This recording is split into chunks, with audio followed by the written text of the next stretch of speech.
Our next guest says companies will need to focus on their cultural relevance and global diversification to succeed in 2025. Howard Yu is Professor of Management and Innovation at the IMD Business School. Howard, lovely to see you, my friend. Happy New Year to you.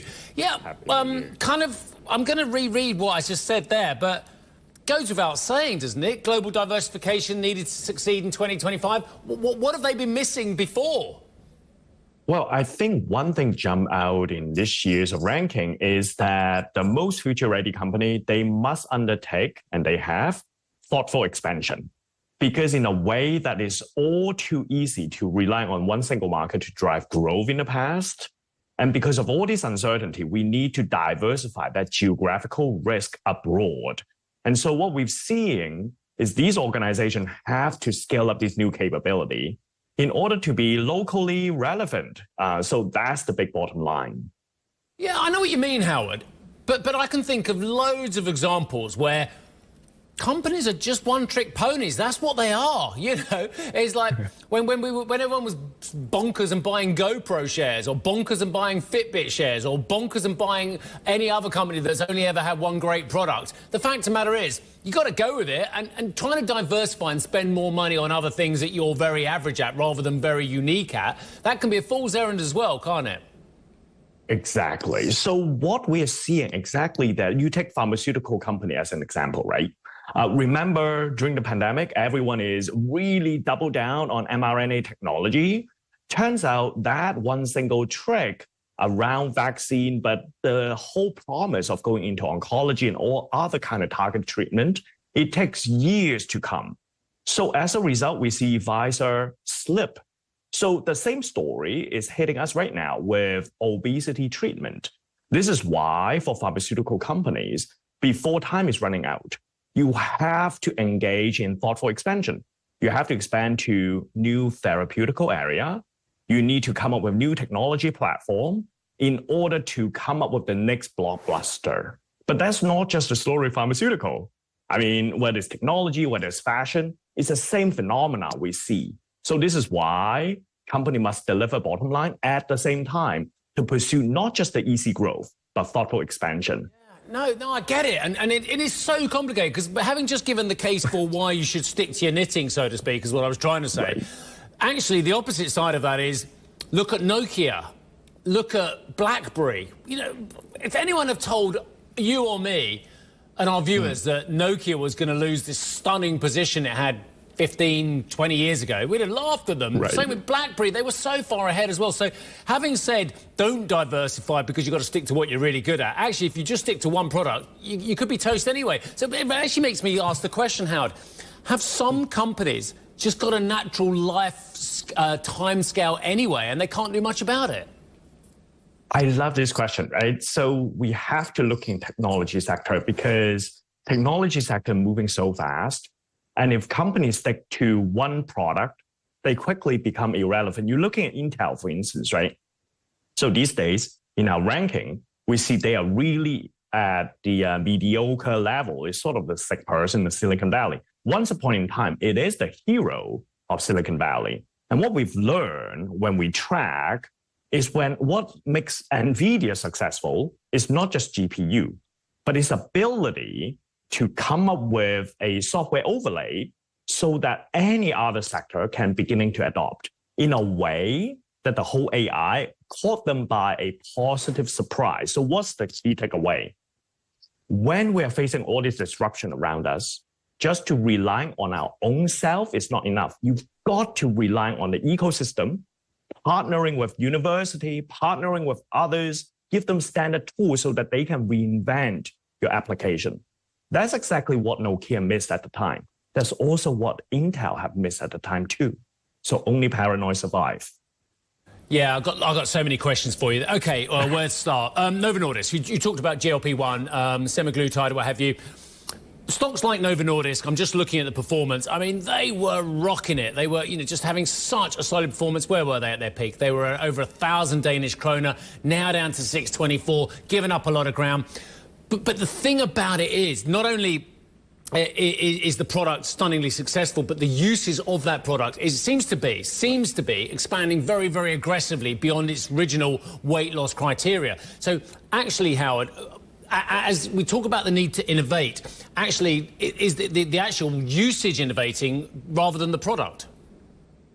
And there are a couple of things going on. And for Ozempic or any obesity drugs treatment by Eli Lilly, in order to have this massive adoption, not just for diabetics patient, but increasingly obesity patient and going into other treatment area for cardiovascular, what is required is company beginning to scale up new capabilities.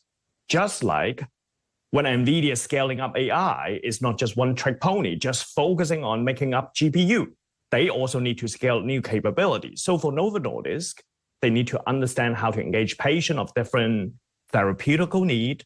They need to engage different type of doctors. They need to engage regulator in a new ways. Same thing for Eli Lilly. So what we're seeing is if they were continue to having a great run, these are companies not just sorting out supply chain to meet the demand, but they need to scale up new tricks so that they could satisfy market regulator and patient at the same time. Yeah. Guys, I'm not going to let you go, Howard. There's so many conversations I want to have with you. I'm going to keep you for a bit longer. I do need to mention the Italian HCOB December manufacturing PMI 46.2 versus 44.5 in November.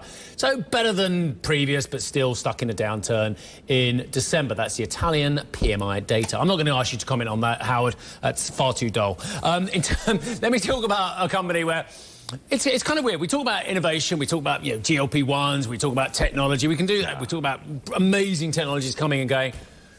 Trainers are trainers. Joggers are joggers. Oh, gosh. And actually, if anything, Adidas has shown that actually if you've got a great stable of old products, you can absolutely nail it in the 21st century. So tell me a little about Nike and how they're going to turn around. Yeah, right. Because for Nike, for the longest time, they are the king of the fashion industry.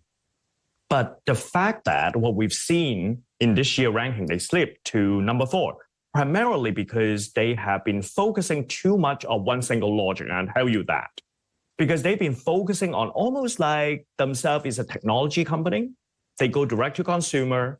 They going online big time. And that's great for the pandemic. But after the pandemic, they continue to pursue this you call one-trick pony. As a result, the retailers start to not happy with them. Users find their product getting a little bit dull. And as a result, they open up these opportunity for On and other New Balance and other smaller players to really getting into the shelf space. So the key turnaround going forward is one is in reinstalling employee morale, because inside the company, it wasn't doing great. People needs to giving a sense of excitement again.